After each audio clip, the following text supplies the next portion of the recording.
Star Wars The Rise of Skywalker is set to introduce over 8 new characters in this story that will be used in a way in order to evolve the characters of Rey, KYLO, Poe, Finn, and a whole lot more in this movie by J.J. Abrams. This is Mike Zero. If you guys are new to the channel, do make sure to subscribe to see future Star Wars content. So one thing about this film that a lot of people are concerned about is whether or not this movie is going to have way too many characters and whether or not these characters are going to take away screen time from the main ones like Kylo, Rey, Luke, Leia, Lando, you name it. Now, these past couple of weeks or so, we've been learning a whole lot more about this film, and when it all comes down to one of the concept art descriptions, this is where things begin to get very exciting for Episode 9 involving the Dark Prince. Now, specifically, what's really intriguing is that a description of Rey, Poe, and Finn entering the exotic city where it's described that they are approaching the palace of the Dark Prince during their quest within the second act of the film, where they eventually enter his palace and exchange vital pieces of dialogue to the story. It's described that the Dark Prince knows the weakness of the First Order and the location of its headquarters. However, it's said that what the Dark Prince also knows is where Kylo Ren is going next to take over the galaxy. It's described that in exchange for a very valuable device that Rey owns, the Dark Prince reveals to them that Kylo plans to take over the unknown regions, and also plans to discover the location of a star system, which is the location of powerful Force sensitives that have the potential to become a new generation of Jedi, where Kylo plans to find their location and wipe them out. The Dark Prince reveals that he had once traveled to that star system decades ago, and that even Jedi Master Luke Skywalker tried to find its location, but was too difficult to discover through the dangers of the unknown regions. So let's go over a couple of parts about this. Now, in case you guys did not know, the Dark Prince is going to be a key character in the second act of Episode 9 and is going to be loosely based off of Prince Xizor from the Expanded Universe from Shadows of the Empire. Now, what's really interesting about this is that this world, this jungle world that contains the exotic city, I don't know about you guys, but it seems like that they were inspired by the world of Falleen, which is the location of the original Dark Prince in the EU.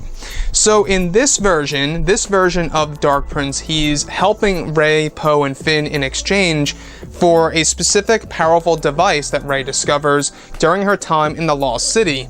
Now, what I find so interesting about this is that the Dark Prince is going to be used as an asset in order to hand over valuable information to Rey and her crew involving the First Order and Kylo Ren's plans of what he's going to do to take over the galaxy, as well as the location of the First Order headquarters and where that resides.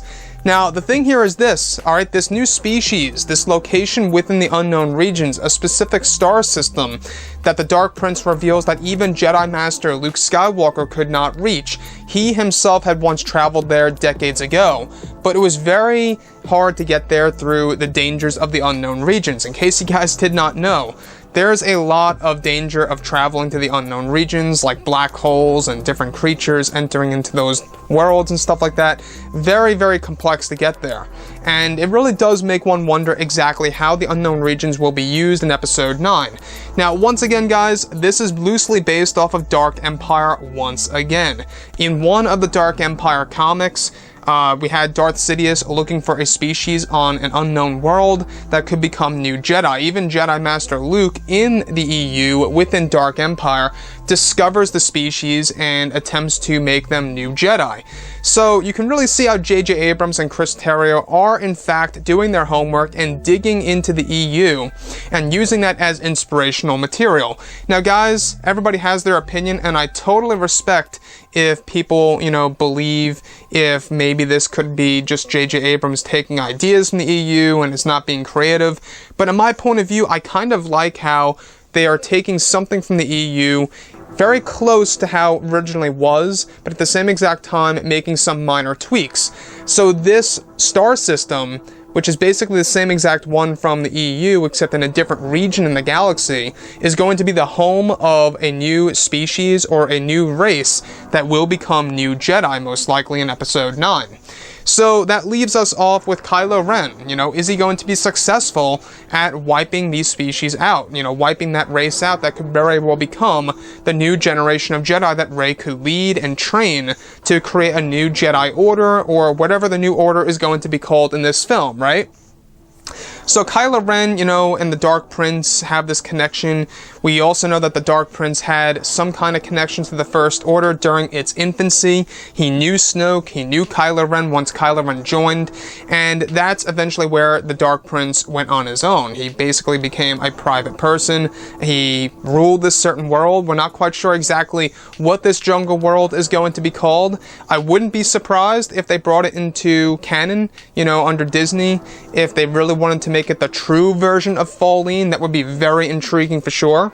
But anyways, guys, drop a comment below. Let me know what you think about all of this in the comments. And if you guys did enjoy the content for today, do make sure to drop a thumbs up on this video to support the channel. I thank you all so very much for the kind support, and I'll catch you guys next time.